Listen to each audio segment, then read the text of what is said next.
web development has always been my thing, right? So I got my start in the MySpace era where everybody was a programmer when they were in middle school, and it just kind of stuck with me, right? So it was like, that was my hustle.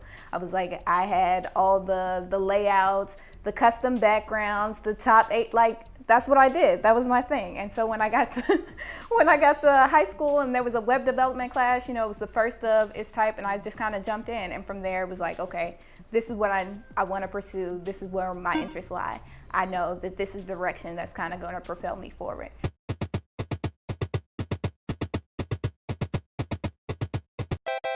So right now I'm a digital creative communications consultant, which is a really fancy name for a web developer at Booz Allen Hamilton.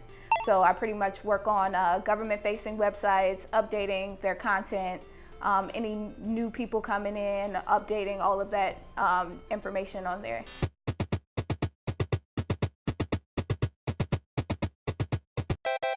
I'm a triple threat minority, right? I'm young, I'm Black, and I'm a woman. And I am in the oldest white male-dominated field that exists to this day. So really it was just identifying me.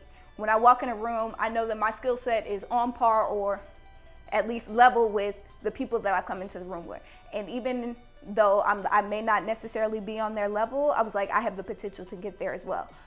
So I know what my skill set is when I walk in the room. I know that firm handshake, like shake my hand. It was like, I have to assert who I am in order to establish, I belong here. And I think that was one of the hardest lessons for me to learn, because I often got overlooked. I was like, I think that's why I struggled in my first job, not identifying who I was in my profession and what I was working towards. So all bets were off when I was like, now it's all about Geo, what Geo wants. I was like, if I don't know anything else, I know me. I know what I bring to the table, and I know how I can impact this particular company.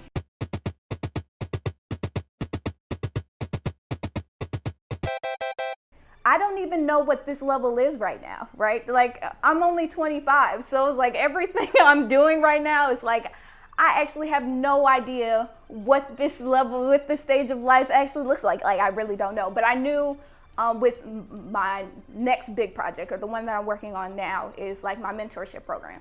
It's called The Light: Legacy Inspired Guidance for Hidden Talents. And it's really an opportunity to identify underrepresented children in STEM fields who don't necessarily have access to those resources, right? So oftentimes when they're in school and they're pursuing all of these other different opportunities, STEM is like the furthest thing from their mind. For me, technology was my thing. If you're gonna be on Snapchat, if you're gonna be on Twitter, if you're gonna be all these social medias, you might as well know how they work.